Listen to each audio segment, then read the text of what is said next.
I think that kind of ties into the whole J.Cole situation. Because listening to his song, he was...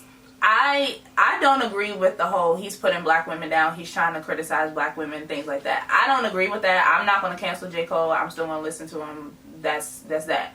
But I think what he was trying to say is a lot of the situations that he's encountered where he's been trying to be educated on certain things, he's been approached with a harsh feedback, like sense of feedback. And I think that kind of ties into where black people are so hard on other black people, because it's like, I've noticed that some black people are like, well, if you don't know this, you don't know that, like, what are you doing? You at home during this quarantine, you could be educating yourself, you could be doing this, you could be doing that. But in reality, some people just don't know. They just aren't that disciplined to educate themselves. Now, I'm not saying that it's okay to do that, because sometimes, yes, you should educate yourself on certain things, especially if you're passionate about a certain movement, just like Black Lives Matter.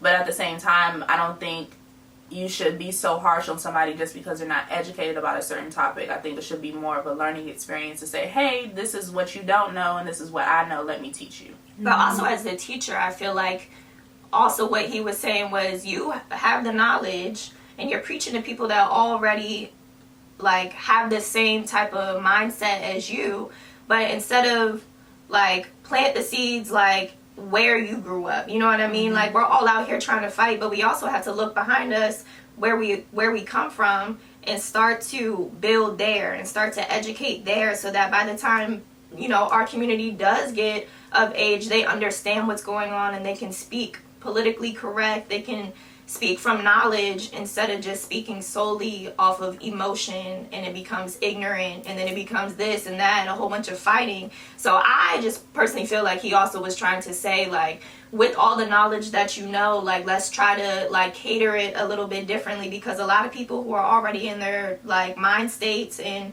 behaviors don't hear as well. Like, you got to kind of cater to your audience the way that you want your message to be, you know, put or taken. But I do feel like, yes, there's a lot of information out there, and like the access to information is literally at the tip of our fingers. But at the same time, there's a lot of false information out there too. Like, just think of the history we learned in school. I've learned more about Black history in the past 3 to 4 weeks than I did in school.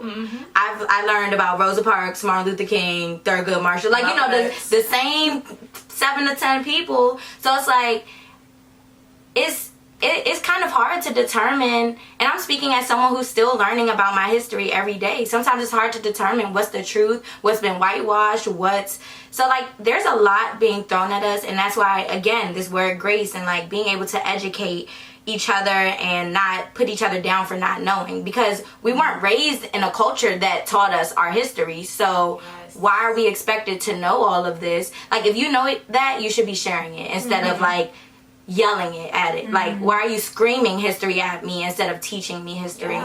But in terms of J. Cole,